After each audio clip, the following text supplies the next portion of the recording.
ससुराल के व्यंग बाण। नमस्कार मित्रों, आपका हमारे चैनल कहानियों के मंजर में स्वागत है। कहानी सुनने से पहले हमारे चैनल को लाइक और सब्सक्राइब करना ना भूलें। तो आइए सुनते हैं कहानी। आजकल की बहुएं एक काम करने में ही थक जाती हैं। हे भगवान, देखो तो पूरा घर कैसे बिखरा पड़ा है। अरे बहू, थोड़ा साफ सफाई का भी ख्याल रखा करो।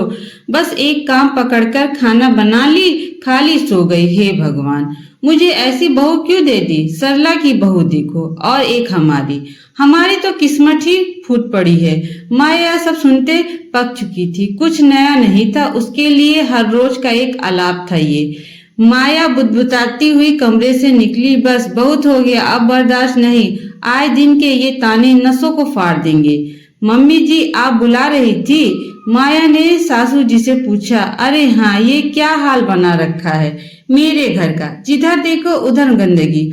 मम्मी जी, मैं भी तो इंसान हूँ, पूरे दिन कितना लगी रहूं। सुबह भोर से ही किचन में जुट जाती हूँ। नाश्ता खाना, ऊपर से इस भयानक गर्मी में सबकी फरमाइश का नाश्ता बनाना आसान तो नहीं है।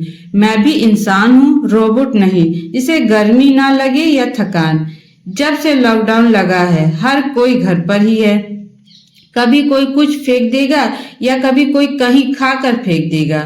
नंद जी के बच्चे तो पूरा सोफा काउच सब तहस नहस कर देते हैं। मैं कितना समेटूं, आप बताइए। कभी कोई खाकर चिप्स का पैकेट बिस्तर के नीचे दबा देगा या तो सोफे के गद्दे के नीचे। अरे दिन भर तो मेरा आपके लोगों के आवभगत खान पान तानों में ही बीत जाता है। पूरा दिन झाड़ू पोछा किसके घर लगता है, लेकिन यहाँ दिन भर एक ही काम। कभी कोई मेरे बारे में सोचता है? मैं भी थक जाती हूँ खड़े खड़े काम करते करते। माया की सासू माँ सुनाते हुए बोली। आय हाय, देखो तो कैसे जुबा चल रही है। औरत जात का धर्म ही यही है, जवाब देना धर्म नहीं है। मम्मी जी, जब अति होती है तभी अंत होता है। वैसे भी इस घर में मैं अकेले ही तो औरत जात नहीं, फिर घर की बाकी औरतें क्यों नहीं, ये बताया तो क्या मर्द? माया ने अपनी नंद और देवरानी की तरफ इशारा करते हुए बोली। सासू माँ तिलमिलाकर ऊंची आवाज में बोली। तुझे क्यों चुभ रहा है? अपने ससुराल में वही काम किया करती है तू नहीं? बेटी अपने घर से में आराम करती है। माया ने बीच में ही टोकते हुए कहा। हाँ सही तो, आज आपने कहा। मैं तो बहू हूँ, बहू भी कहाँ आपके घर की बात हुई।